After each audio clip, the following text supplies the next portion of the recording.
Olá, sou Sérgio Sena, da Sena Electronics. Olá, sou o David Martins, do David Martins Engineering, e bem-vindos a mais um podcast de Eletrónica Portugal. Desta feita é o 18º, faltam mais 2 para as 2 dezenas. Nós inventamos aqui uns métodos, era até antes era até ao 15, depois andamos aqui 2 perdidos, agora é às 2 dezenas. Bom, vamos inventando aqui uns. Tem que ser para manter aqui, para nos mantermos animados, para manter também o pessoal do animado do outro lado. Olha lá, tu tinhas aí qualquer coisa para nos dizer a semana passada de transportadoras e papéis. Explica lá isso. Eu conta lá isso melhor. Tu contaste-me isso pela rama.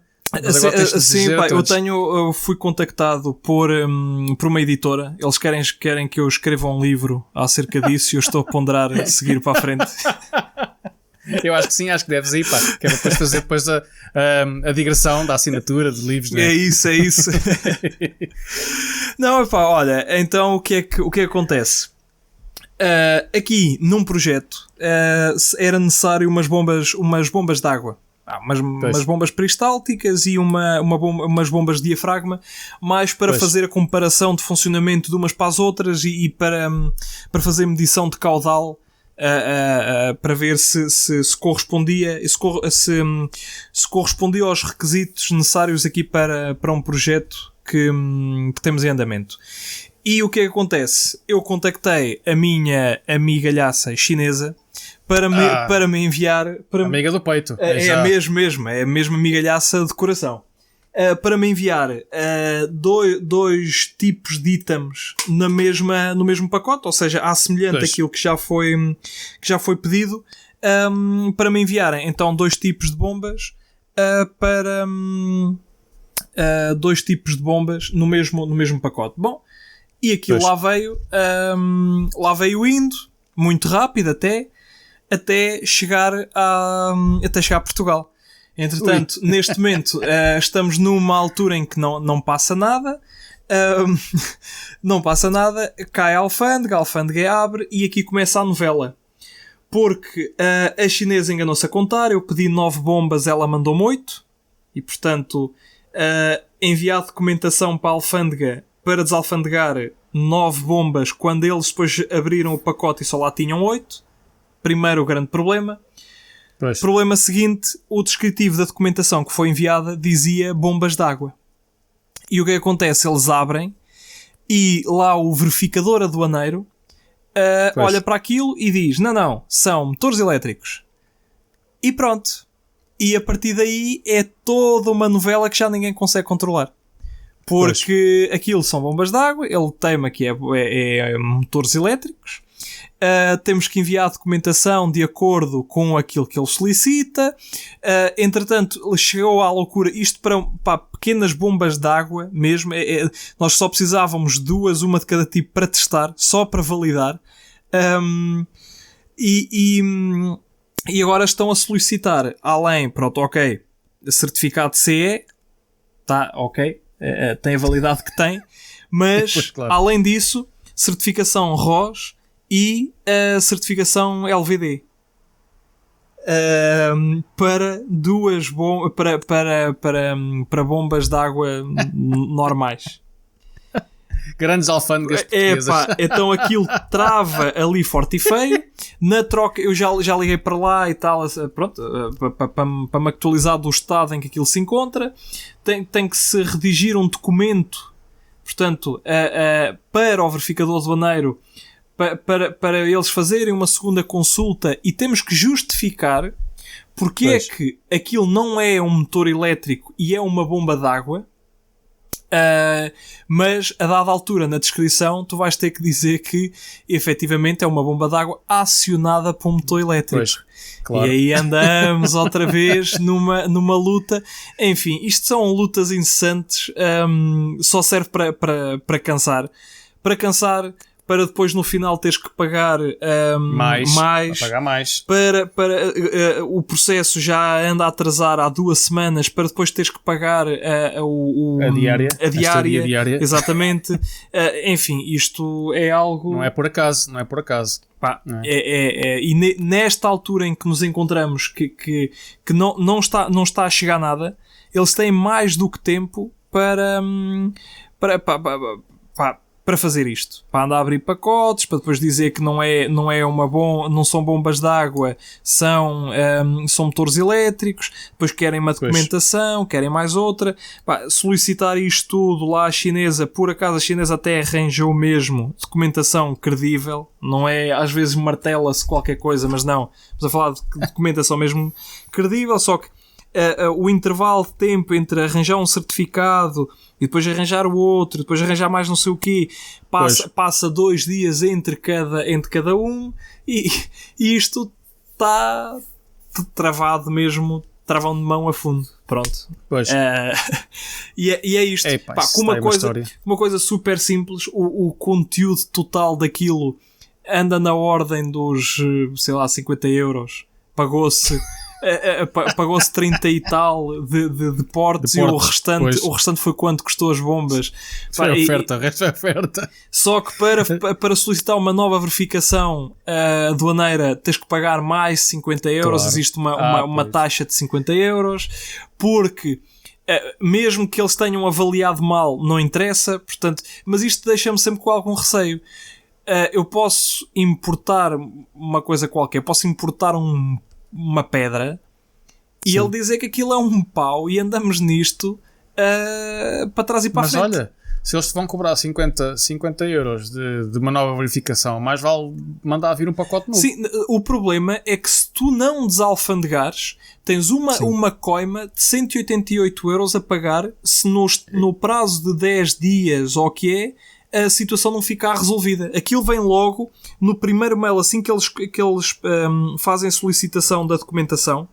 Eu pedi lá à menina para mandar um mail com a informação toda escrita para eu poder acompanhar, e aquilo já era tanta coisa, eu ia-me perder. E pronto, lá no fundinho vem então escrito como é que isto tem que ser. Pois. E, portanto, isso já é de propósito, porque de certeza que muita gente no passado deixou ficar isso, claro, na alfândega, é deixar ficar, ia pagar o dobro. Exatamente. Isto era a atitude a tomar, era mesmo essa. Pá, não pretendes alfandegar, mandem para trás, façam o que vocês quiserem, mas pronto, fica assim. E agora, o ficar assim é teres que pagar mais 188 euros, não sei se com IVA ou se sem IVA. Certeza que é sem IVA, se calhar. Pois, possivelmente. Enfim, isto é sempre novelas. Isso é uma novela. Epá, realmente é uma coisa. Pois é, olha, do meu lado não foi tão periclitante e tão interessante como o teu. Fraco interesse. Mas de qualquer maneira, durante estes dias tive a oportunidade de finalmente agarrar num projeto que estava aqui, que estive a ver em junho de 2017, ou seja, acabou de fazer 3 anos. Isto a ping-pong entre eu e o cliente, porque eu, depois de fazer, o cliente demorou 6 meses a testar, e eu, quando ele me deu o resultado dos testes, já estava noutra. Pois. Já tinha desmanchado tudo, já tinha até mudado de casa, já não fazia a mínima ideia como é que as coisas estavam. Isto, depois, para pegar outra vez nas coisas, não é... Pelo menos do meu lado, não é... O comboio saiu, e tu, para apanhares esse comboio, tens que correr. Pois. Portanto, olha, tive a oportunidade agora de montar isto, tive que montar tudo outra vez. Breadboards com sistema. Exato, montar o setup todo e montar o setup, é isso que demora tempo, porque realmente o que demorou tempo foi montar o setup, porque para resolver o problema eu demorei nem 1 hora, se calhar. Pois. Demorei nem 1 hora. E o que é que aconteceu? Bom, despachei isto. Já agora aproveito para dizer o que é. Isto é um projeto para um fabricante de profissional de amplificadores de guitarra. É um fabricante sueco de amplificadores de guitarra de altíssima qualidade. Quem está por dentro do assunto musical e conhece os amplificadores das marcas mais conceituadas, estes amplificadores que ele está a fazer estão nesse nível e acima, porque tudo o que eu já ouvi está acima desse nível. E Sim. portanto ele pediu-me para fazer um sistema de controlo do amplificador de formato digital, ou seja, são amplificadores a válvulas, claro, para guitarras, mas depois lá dentro o liga-desliga dos certos módulos de pré-amplificação, amplificação e equalizadores, etc. É tudo feito com relés. Portanto ele pediu-me para fazer todo o controle do painel frontal com os botões liga-desliga e para ser possível de controlar isso via MIDI. Portanto, eu fiz uma plaquita, uma placa grande ainda com componentes de True Hole, daqueles à moda antiga, porque tem que ser assim para este tipo de amplificadores, tem que ser mais robusto, que é para depois também, se acontecer alguma coisa, poder ser reparado no local onde está o cliente, não ter que andar entre as portas de avião. E pronto, era uma pequenina falha no software, precisava de ser corrigida e pronto, fiz a correção, mandei-lhe os vídeos com isto a funcionar e pronto, está feito. E também te dizer que fiz uma segunda coisa que ele me pediu, que foi o amplificador vai seguir com pedaleira de controlo. Uhum. E a pedaleira vai ser uma pedaleira MIDI, portanto fiz um controlador MIDI para a pedaleira. Que tem duas funcionalidades, controla o amplificador diretamente como se fossem os botões frontais, ou então com um controle MIDI, tem as duas possibilidades. Portanto, é isso. Estive entretido com isso, finalizei, deixei tudo aqui montado ainda para o caso de ser preciso, vou só pôr ali mais ao lado, mas andei entretido com isto. Algo que já está arrastado há algum tempo e ele já me disse que vai começar a produção dos amplificadores, porque parece que já está a ter muita clientela à espera, em lista de espera, e ele, como é só uma pessoa que faz isto a nível profissional, está dedicado exclusivamente. Pois. É assim que se começa. Os grandes fabricantes também começaram com uma pessoa. Pois. E agora tem barracões. Tem armazéns imensos de armazém e de fabrico, que eu conheço alguns.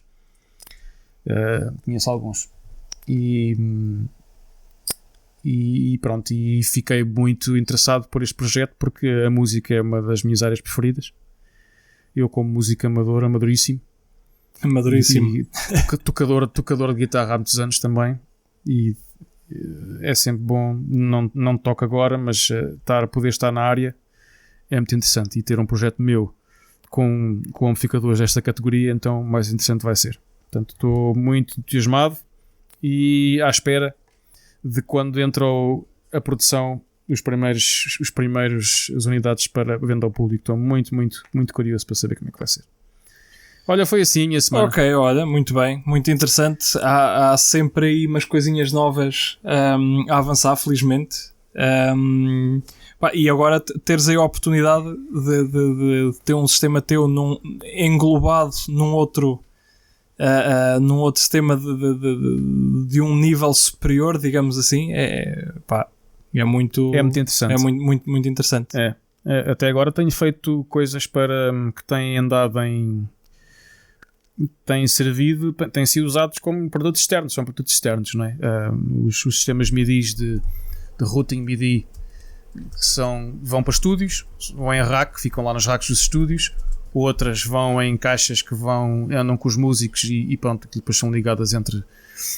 Normalmente é o pessoal dos sintetizadores que usa muito isto para ligar todo o controle MIDI de toda aquela maquinaria que eles usam.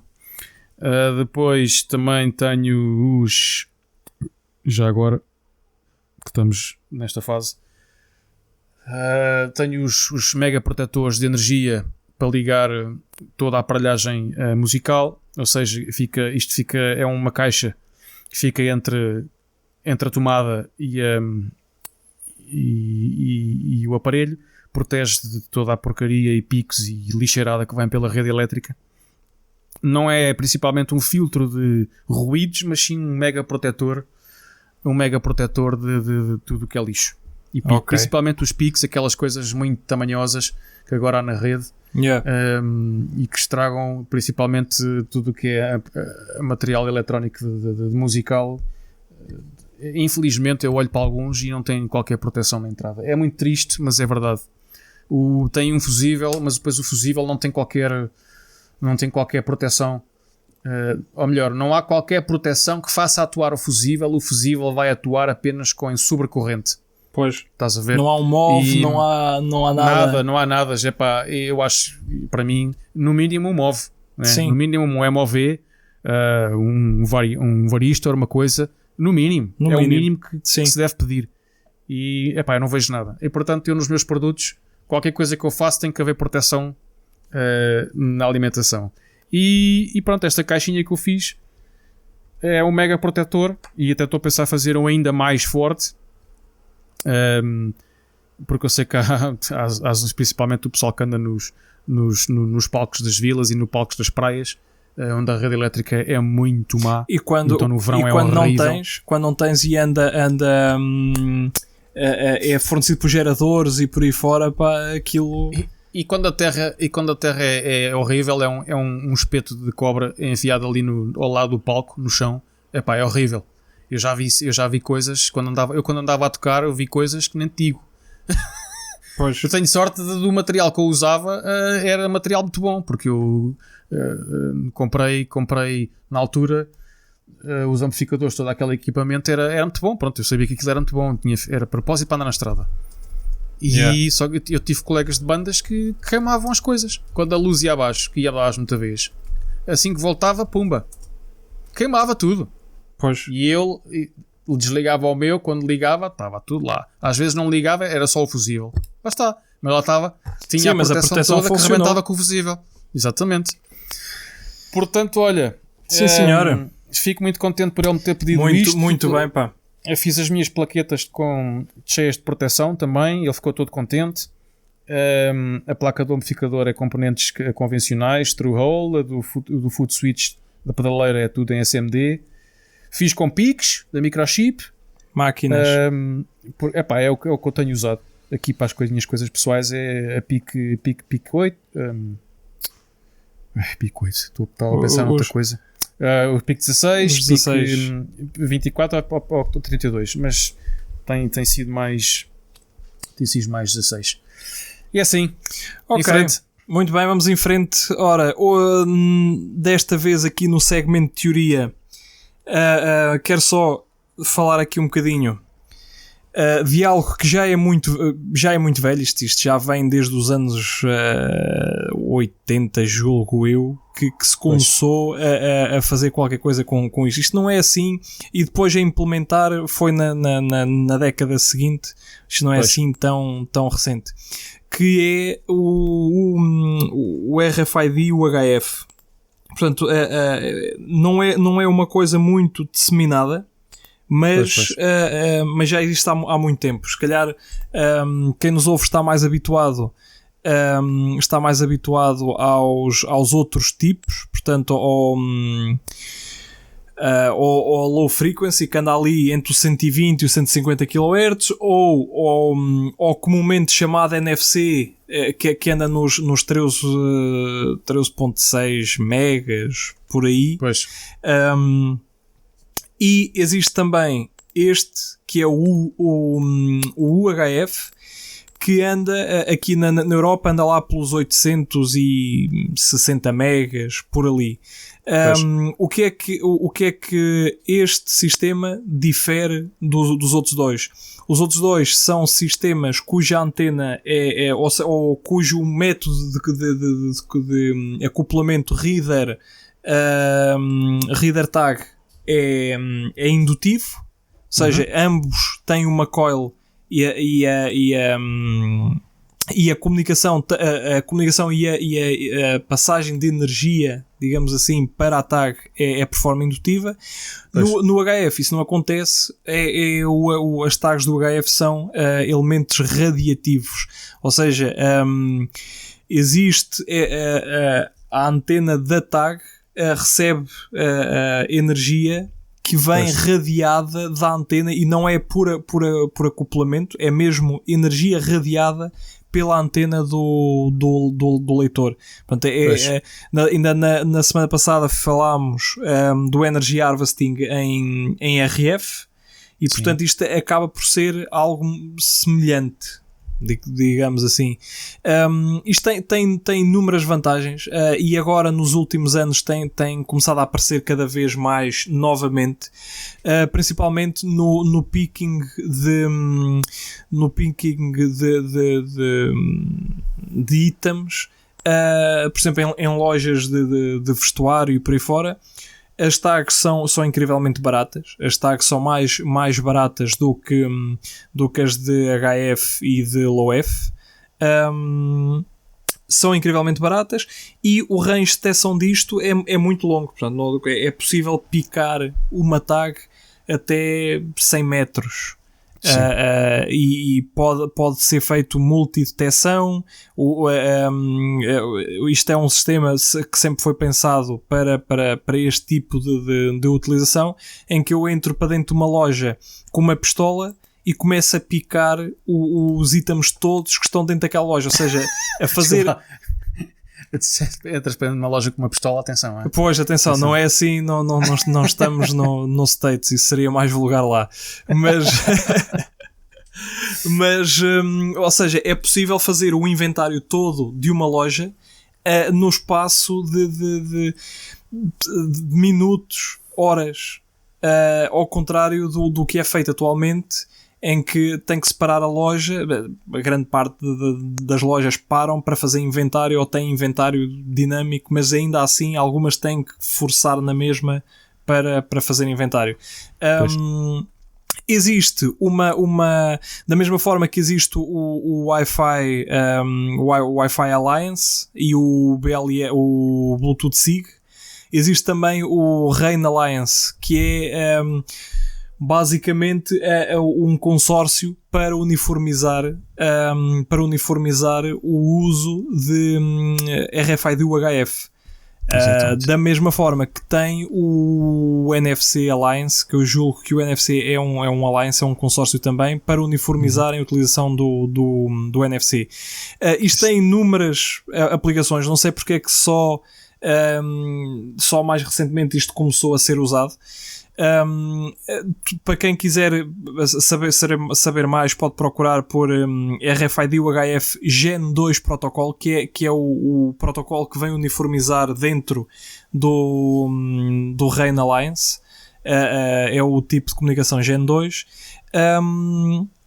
E mais coisas que eu posso dizer sobre isto. E depois tem algumas curiosidades, como por exemplo a quantidade de marcas que estão a trabalhar com isto é muito baixa. A de marcas, estou a falar de fabricantes de readers.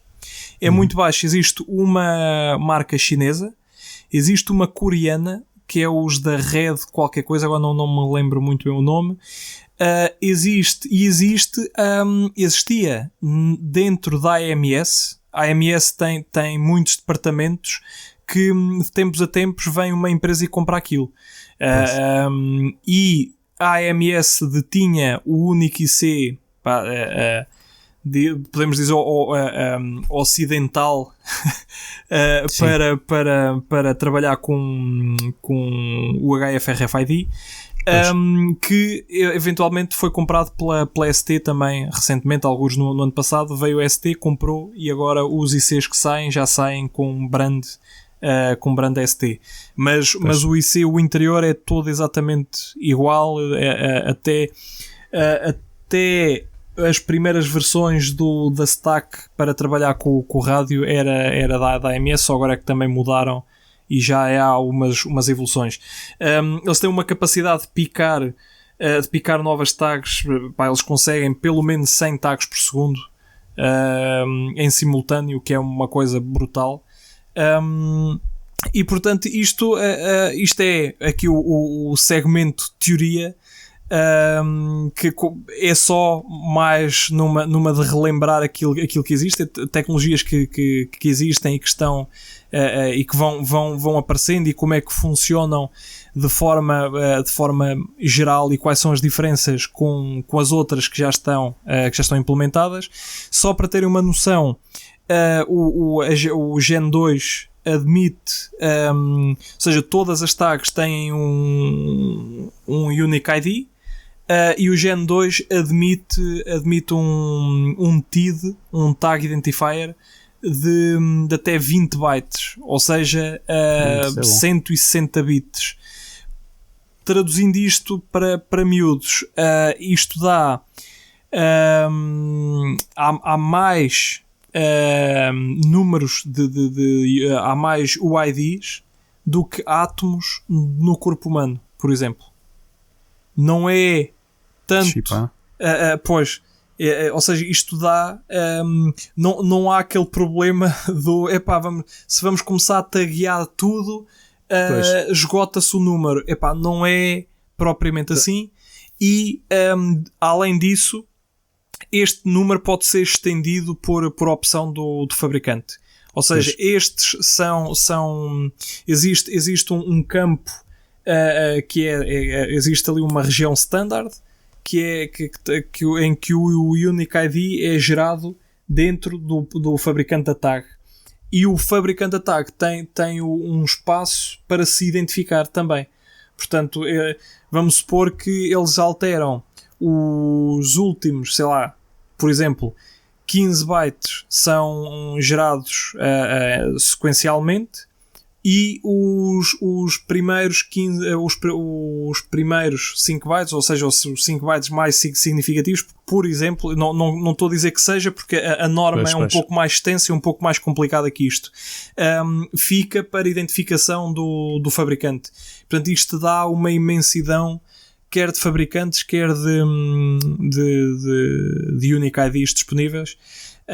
E pronto, isto era só aqui uma chegazinha. Isto tem muito por onde escavar, tem mesmo muito. Eu recentemente trabalhei com esta tecnologia, andei a correr ao mesmo tempo que a ST, porque eu peguei nisto mais ou menos na mesma altura em que a ST comprou a AMS.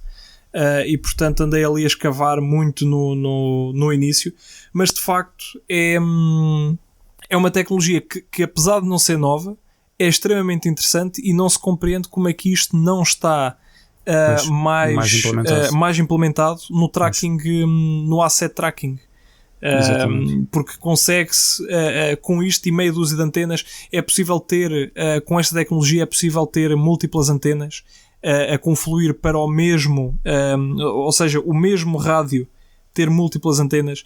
E eu julgo que o único sítio onde, pelo menos cá em Portugal, e que é fácil todos verem, julgo que o único sítio onde isto está implementado assim seja na Decathlon, nas lojas. Existe um cesto em que as pessoas colocam, aliás, agora com o Covid isto está um bocadinho diferente, mas as pessoas colocavam os itens dentro daquele cesto, todos eles tinham uma tag, eram lidos, eram descontados automaticamente do inventário da loja, e para não dar problema, a tag era bloqueada em seguida, após terminar o pagamento da tag. Levava uma ordem de bloqueio em que a desativa de vez. Ou seja, com a mesma tecnologia é possível fazer tracking. Isto no caso do retail, que é um mercado pornográfico para este tipo de tecnologia. Sim. É possível ter inventário dinâmico, fazer tracking de um ID próprio. Tu podes andar numa loja enorme ou num armazém enorme com uma pistola a taguear tudo, porque estás a localizar uma dada ferramenta, uma dada caixa, qualquer coisa, e vais dar com aquilo. A dada altura, estou a picar isto, e vais afunilando para lá. É possível também controlar nas situações de roubo, porque tu podes usar as mesmas antenas mais colimadas para que quando algo esteja a passar nas barreiras, em que as barreiras deixam de ser como as conhecemos, não é necessário uma barreira assim, porque as barreiras como as conhecemos às entradas, na saída das lojas, são por coil, porque as tags funcionam e por indução, e portanto não são tags de UHF, por norma são tags que trabalham em low frequency. Por isso é que tem aquele formato, mas e isto é algo que poderá vir a mudar aquilo que será o retail do futuro e o asset tracking do futuro. E se começares a linkar isto com outro tipo de dispositivos, pá, ótimo. E isto é a prova de que é uma tecnologia que não é nova, mas ainda tem muito para dar num futuro próximo. Portanto, este foi o segmento teoria aqui do nosso podcast. Pronto, é só para dar um lamiré muito geral do que é que isto se trata. Sim, senhor. Camarada. Acho que tem grande futuro. E é como tu disseste ao início, não é incomparável como é que a adoção não está mais estendida. Tendo tão, sim, o mercado sendo tão melhor comparativamente às frequências mais baixas da RFID. Sim, o mercado disto, uma vez que isto é radiativo, sim, a dada altura isto funciona mesmo como um rádio. Pois. Ou seja, tu fazes sempre nas várias slots, e depois tens imensas slots dentro dos vários canais e por aí fora, mas antes de fazer um scan tu colocas energia no ar para que as tags possam ficar energizadas e exatamente, de forma autónoma possam comunicar contigo. É isso. É isso mesmo. Isto é depois há outras variantes, não só do Gen 2, como existe depois uma ISO também, à semelhança do que existe com o NFC, no caso dos MIFAR, existe o ISO 14 qualquer coisa, aqui também existe um ISO qualquer, mas é a Gen 2 através da Alliance, do RAIN Alliance que está e que vai tomar mais força e que está a uniformizar aqui a tecnologia, o que é importante, porque se não houver uniformização todos escavam para seu lado e no final pouco se avançou em conjunto, que no fundo é o que interessa. É mesmo isso. Sim, senhor. Bom, avançando para o próximo segmento. Vamos chamar-lhe estamos no segmento dos novos componentes, mas vamos chamar-lhe um novo componente, apesar de ser um mega novo componente e que não é de forma geral usado, se calhar, provavelmente digo eu, por nós nos projetos que nós fazemos no dia a dia, comparativamente os nossos projetos são corriqueiros. A Intel apostou na inteligência artificial e lançou uma nova geração de SoCs, ou seja, de CPUs com silício de FPGA interno. Ora, isto vem posicioná-los ainda mais à frente neste mercado, que é um mercado cada vez mais procurado por todas aquelas empresas que têm grandes bases de dados e grande utilização de informação. Eu sei que alguns dos clientes já estão à procura deste componente novo, deste super processador, são a Facebook, a Alibaba, a Baidu e a Tencent. Já estão a adotar, e muitos outros, claro que já estão a adotar estes novos componentes. Eles chamaram-lhe o Cooper Lake. É um novo Xeon escalável, principalmente para data centers. Okay. Isto é utilizado para quem não sabe o que é um data center, duvido, mas data centers são aquelas armários enormes cheios de racks de gavetas de computadores todos paralelos, com armazenamento em paralelo, fontes de alimentação tudo em paralelo, em que a informação é passada em super velocidade e é processada em paralelo, em muita velocidade e em muito volume. Portanto, a utilização da AI, de Artificial Intelligence, neste tipo de ambientes, está cada vez a ser mais procurada porque há necessidade de tentar prever qual é o comportamento de um cliente. E um cliente não precisamos ser só nós, estamos do outro lado do teclado, pode ser vários tipos de clientes. Porque o que é que acontece? Se conseguir prever o comportamento desse cliente, consegue-se chegar mais rapidamente aos dados que esse tal cliente precisa. Ok? Portanto, tem havido um grande movimento para este tipo de serviços. Portanto, este novo chip, o Cooper Lake, é a terceira geração dos Xeons escaláveis.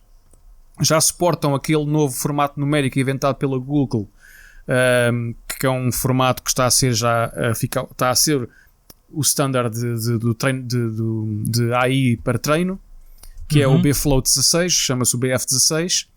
E só assim, em níveis gerais, para vos dar uma em termos de performance, em termos de performance para treino, a performance duplicou.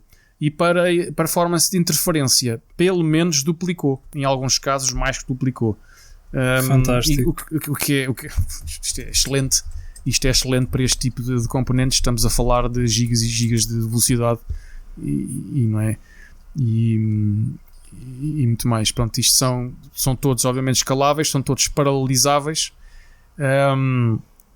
Este componente do Cooper Lake vai ter uma referência que é o Stratix 10NX.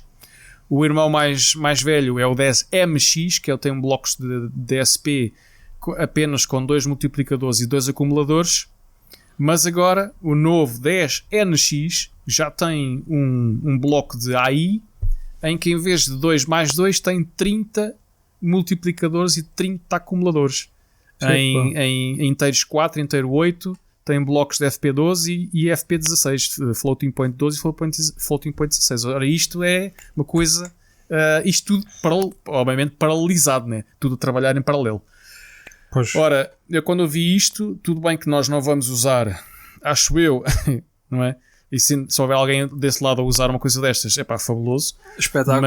Mas eu acho que isto é fabuloso, é espetacular, este tipo de chip. Portanto, isto é um super SoC, já fabricado em 10 nanómetros pela Intel, em 14 nanómetros, e já tem, salvo erro, já tem DDR interna, o que ajuda muito à velocidade, claro, obviamente, porque um dos grandes bottlenecks da velocidade hoje em dia é a comunicação entre o processador e as memórias externas, a SRAM e o DDR, e isto já tem a memória interna, o que ajuda bastante a que a velocidade também seja muito grande. Pronto, é mais uma daquelas super empresas com uma estratégia de inteligência artificial, neste caso em termos de hardware, e como nós somos um podcast dedicado ao hardware, eu acho que era o sítio ideal. Era o sítio ideal para dar uma pequena almiré. Fica o link no sítio habitual para vocês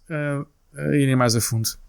Sim, senhor. E bem merece, mesmo que e à partida não está para se usar muito depressa, eu pelo menos da minha parte. mas pelo menos se tiver esperança de um dia usar, bom, já me estou a colocar lá muito em cima. Isso não. Mas sim, vale sempre a pena saber o que é que anda por aí e onde é que é o topo da montanha, que parece ser um bocado isso. A inteligência artificial está a ser usada em muitas vertentes da indústria, e eu posso dizer que eu sei que a ESA, a Agência Espacial Europeia, está a fazer os estudos de fazer testes de processadores AI, de inteligência artificial a correr no espaço. E mais não digo para já. Ok. Portanto, para vocês verem onde é que a inteligência artificial está a chegar. Muito bem. Ora, avançando aí para o segmento seguinte então da indústria, tenho aqui um tema a trazer que eu nunca, isto, apesar de já se ouvir falar há alguns anos, eu nunca pensei que isto virasse realmente algo. Sempre pensei que fosse ou seja, que isto fosse o resultado de mais uma daquelas investigações, pronto, ok, é possível, mas não é prático. Se calhar era um bocado por aí. Por isso é que eu nunca fui, nunca achei que isto fosse algo. E estamos a falar do Li-Fi. Da mesma forma que tem o Wi-Fi, tem o Li-Fi. Isto é uma notícia da EDN, um artigo da EDN, em que diz que espera-se que o mercado Wi-Fi atinja os 8 bilhões de dólares em 2030. Portanto, explica lá o que é o Li-Fi. Temos 10 anos para um mercado que hoje em dia eu desconheço ainda aplicações reais disto. Portanto, o Li-Fi é basicamente o transporte de dados por luz. E portanto, por luz, não a luz do fibra óptica, que dava a mesma descrição, é transporte de dados por luz, mas aqui é por luz, eu não quero dizer luz ambiente, mas será a luz de ter em casa, a iluminação artificial. E portanto, ao contrário, ao invés de usar sinais rádio para transmitir dados, passa-se a usar luz modulada para transmitir dados. Do ponto de vista prático, não sei como funciona. Eu já há uns anos estive numa conferência em que participava a Philips, e eles já na altura falavam disto, que isto iria ser a próxima luta deles que passaria por aqui. E na altura, eu já tinha acompanhado algumas notícias e sempre fiquei naquela, ok, pronto, a próxima luta, vocês estão a fazer investigação para patentear algo, e depois de patentear, fim. E ficamos por aí, porque isto, do ponto de vista prático, é algo que me custa um bocado a entender. Ao contrário do rádio, que tem a capacidade de trespassar objetos, a luz não. E portanto, a partir do momento que eu apago a luz, eu deixo de ter comunicação. Se bem que eu acho que isto poderá ser mais vantajoso para o IoT e por aí fora. No entanto, eles andam aqui a fazer testes de velocidades e por aí fora, conseguem velocidades de transferência superior a 150 megabit por segundo. Que é excelente. Uma coisa super local, né? Exatamente. Indoor, uma coisa indoor. Sim. 150 megabits. O que é excelente. No entanto, volto a dizer, é uma tecnologia que temos, apesar de não acreditar muito, e isto não acredito muito porque ainda não vi uma implementação funcional, e se calhar por causa disso é que não acredito muito, porque começa aqui a criar alguns obstáculos à implementação da mesma. Mas é algo que para a indústria tem que começar a ser tido em consideração quando começamos a ver players neste segmento, como a NAV Technologies, temos a Philips, a Lucibel e temos a Renesas. A Renesas está em todas também. Pois, mas a Renesas a Renesas, que tem um enorme peso no automotive. São eles os maiores fabricantes de microcontroladores, são eles, muito à conta do automotive. Sim. Eles meterem-se nisto é porque tem mais qualquer coisa. A Philips já era normal, porque a Philips tem a ramificação do Philips Lightning, que é o ramo, a iluminação deles, e portanto seria a empresa que faria sentido participar. Mas a Renesas, que não tem nada a ver com isso, entra aqui também, e é uma empresa de peso. E a ideia aqui, pelos vistos, é começar a integrar isto em vários dispositivos, em computadores portáteis, tablets, smartphones e por aí fora. Mas lá está, não sei até que ponto, a nível de eficiência, acredito que sim, que seja mais eficiente, porque consegue-se modular em taxas muito maiores luz do que rádio e a energia, atenção. Sim, e é também essa a justificação de termos da maior parte dos sistemas de internet de hoje em dia já trabalhar tudo com fibra óptica, porque conseguimos modular em cima de luz, consegue-se modular muito mais dados do que em rádio, sem saturar. E depois, juntamente com isto, a atenuação de sinal e por aí fora, que no caso da fibra é um contínuo de espelhos, e portanto a atenuação é sempre algo mais reduzido.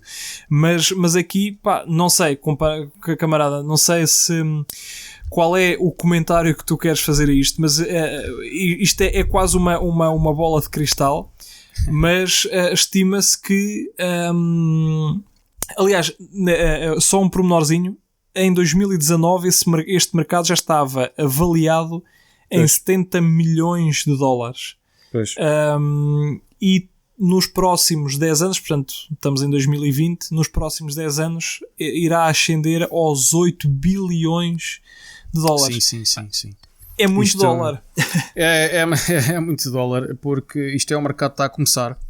Isto, o Li-Fi é uma tecnologia nova, muito recente.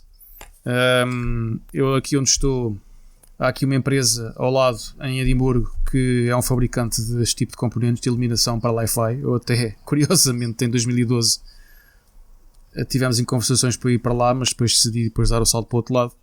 E é por isso que eu conheço isto, o Li-Fi, é por isso que eu até chamou a atenção aqui o artigo.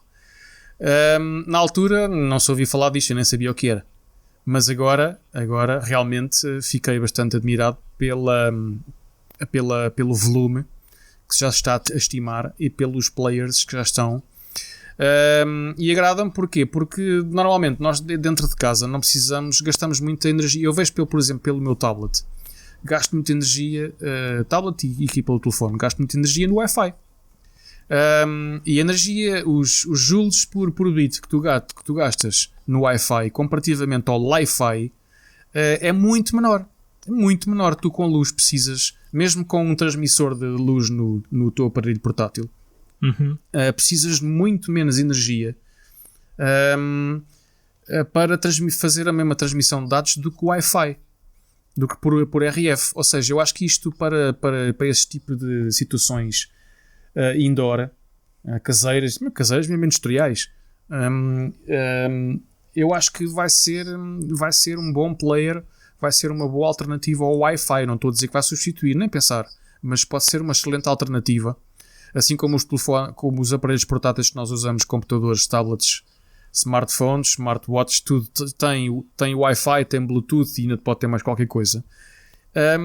Provavelmente vai vir também com Li-Fi, não é? Que é mais mais dois diodos na frente do telefone, um receptor e um emissor, assim como havia antes o IRDA, não é? O IRDA, exatamente. Como havia o IRDA que teve o seu mercado e teve a sua época, que foi descontinuado em primor do Bluetooth. O Li-Fi pode vir também, portanto eu acho que sim, acho que é uma boa aposta que estão a fazer. Na por cima, quer dizer, eles reivindicam taxas de pelo menos 150 megabit, e foi ele, Philips, que está a fazer esses testes, e foi o ano passado, há um ano já. Portanto agora de certeza que isto está melhor e vai estar com mais força. Olha, este ano não vamos lá, mas se calhar em 2022 que fomos à feira de Munique, de certeza que poderá haver mais notícias sobre isso lá na Philips, no stand da Philips, e vai ser interessante saber o que é que eles andam a fazer. Sim. Olha, é o que eu acho. Foi por isso que eu pus até o artigo aqui para a gente falar sobre isto, que acho que isto é muito interessante. Sim, epá, lá está, é uma nova tecnologia, mas do ponto de vista, não quero dizer do ponto de vista prático, no caso de um portátil, pelos vistos tu poderás ter uma espécie de um modem que tu podes ligar ao portátil e tens o portátil e tens aquilo e está tudo plano. Agora, nos dispositivos móveis, ou seja, no caso de um telemóvel, tenho aquilo no bolso. Quer dizer, enquanto eu estiver no bolso, eu não vou ter internet, certo? Certo. Mas não te esqueças que, se deves recordar, nos primórdios do Bluetooth e Wi-Fi, os computadores não tinham e nós tínhamos que andar com penas do USB. Eu não me lembro de usar o Wi-Fi como uma carta de PCMCIA. Aquelas cartas sim. Foi assim que tudo começou e portanto vai ser assim, mas tens razão, no bolso não funciona, mas se calhar quando tiras do bolso, desliga do Wi-Fi, liga para o Wi-Fi, faz o handover de um para o outro. Portanto, sim, eu acho que sim. Vamos ver. Eu acho que... o truque se calhar passará mesmo por aí, pela comutação de tecnologias. E sim, começar a pendurar alguns devices em Wi-Fi, não desaparecendo de vez com o Wi-Fi, e pelo menos vais, enquanto aqueles que estão pendurados no Wi-Fi não ficam pendurados por Wi-Fi, dão mais largura de banda a outros. Bom, acabas por ter um sistema alternativo para ter internet. Mas eu até estou agora, enquanto estavas a falar, estava a ouvir e estava-me a lembrar de vários tipos de utilizações passivas em que os dispositivos podem até nem ter transmissor, têm apenas receptor e interagem com comandos que estão a receber. E é possível ter muita coisa a receber informação e a ser controlado ou a fazer login ou o que é que seja apenas com um diodo. Estás a ver? Apenas com um fotodiodo a receber aquilo e com o modem depois à frente, depois a descodificar aquilo, não é? O protocolo. E portanto, olha, eu acho que vamos aguardar. Eu por acaso, eu acho boa ideia a isto, assim como achei muito boa ideia ao Bluetooth quando ele apareceu. Isto pode ser também, obviamente que isto tem a sua aplicação, não é? Tem a sua aplicação. Não dá para tudo. Mas eu acho que pode ter uma saída para certos tipos de aplicações. Exatamente. Sim, depois está aqui se tu podes ter, nós vamos ter até 2000 e qualquer coisa, não sei quantos bilhões de devices, de smart device, de IoT nodes e por aí fora, pois. Não sei quantos bilhões, portanto, esse artigo está farto de aparecer. Mas de facto, se calhar mudar o paradigma de conexão desses devices ao mundo exterior poderá passar por aqui. Efetivamente, nós não... tu não precisas ter luz visível para isto funcionar. Isto pode funcionar num outro comprimento de onda qualquer. Sim. E portanto, aqui é a única coisa que eu já descansei a cabeça é, ok, tu podes estar a dormir com as luzes apagadas, mas a lâmpada em si só deixou de emitir foi luz visível. Poderá ter o noutro comprimento de onda e poderes ter internet na mesma e por aí fora.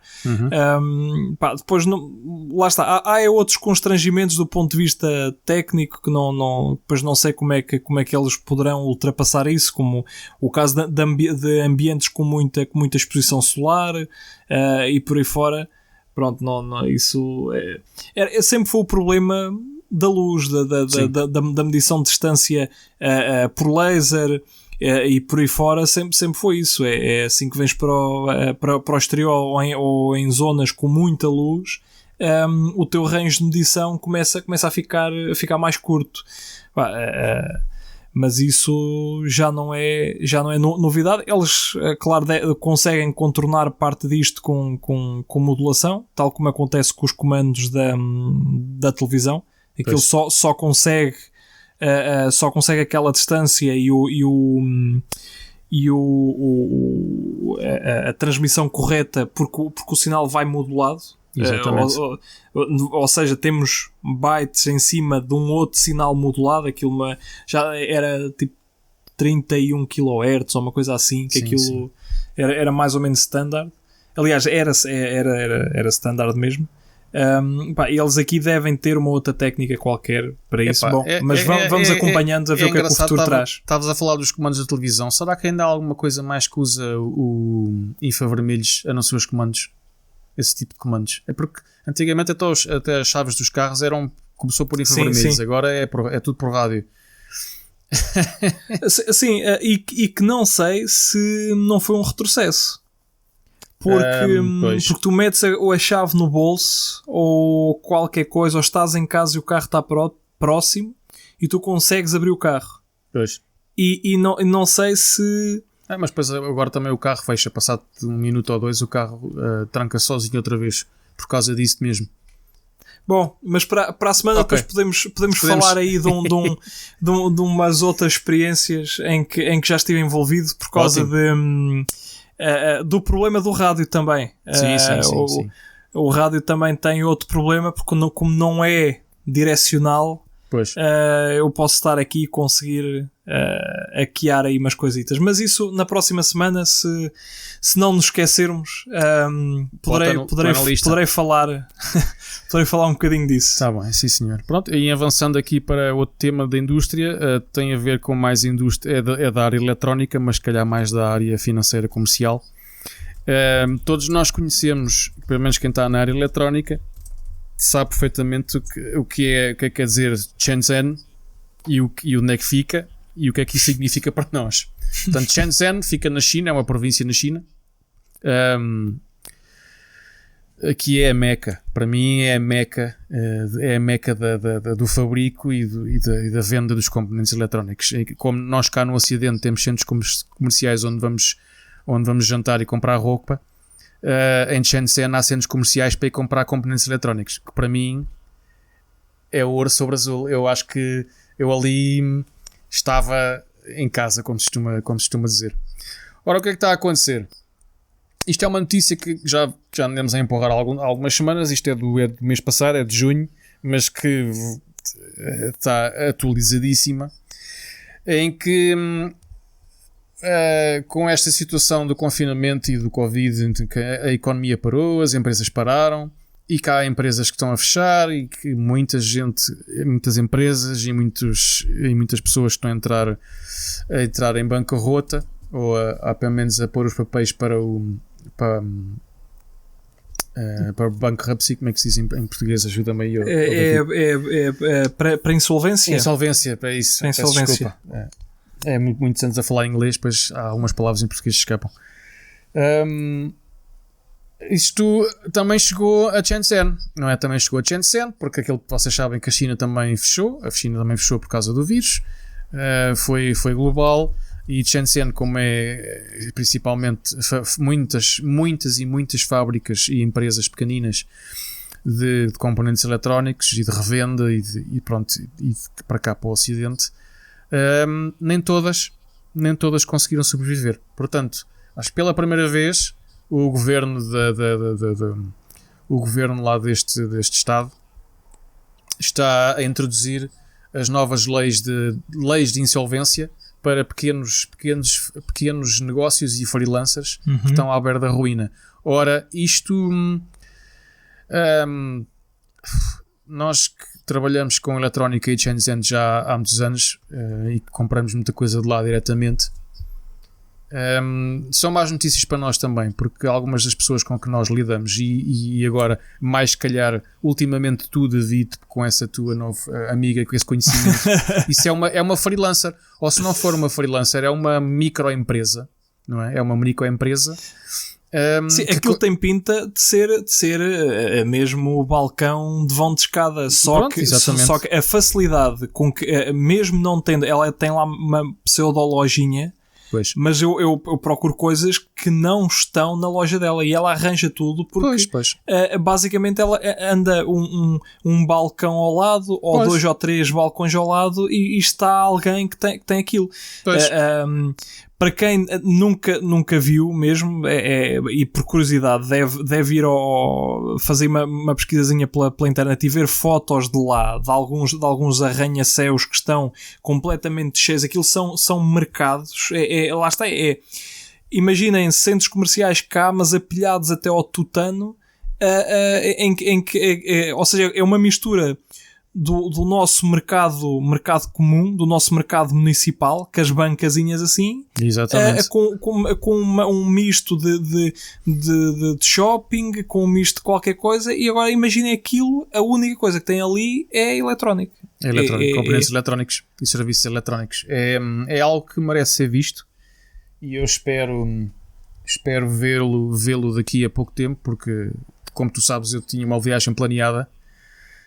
Em vez de ir a Munique à feira, era ir a Shenzhen, e pronto, ficou adiado mais um ano. Vamos deixar lá ver, se não é para o ano é 2022, mas já anda a adiar há algum tempo, porque quer lá ir e quer ver como é que aquilo é, quer ver na primeira pessoa. Pronto, isto é uma notícia que eu li isto e não fiquei nada agradado. Pronto, isto lá por ser do outro lado do mundo não quer dizer que não nos afete. E também são pessoas que estão do outro lado, nós temos que sentir isto, porque estamos todos a trabalhar para o bem comum e para nos chafarmos, né? É mesmo assim, para sobreviver. Sim, cada um safa-se, é como a tropa, manda desenrascar. Aquilo é não sei se é uma cidade, Shenzhen é uma província, uma cidade-província, ou uma província que é uma mega cidade, mas que tem muitos, o principal daquilo é eletrónica, é o mercado eletrónico ali.